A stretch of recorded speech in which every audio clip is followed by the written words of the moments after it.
copy entities. In SOLIDWORKS, you can move or copy your sketches by using either Move Entities or the Copy Entities command.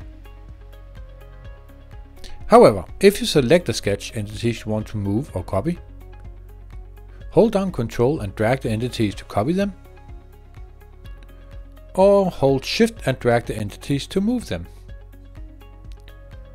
All sketch relations still applies. Sketch relations. Sketch relations can be added quickly using the keyboard. Select the two sketch entities and hold down the Alt key. If you look at the sketch properties, you can see that some letters are underlined. Press that corresponding underlined letter to use that relation.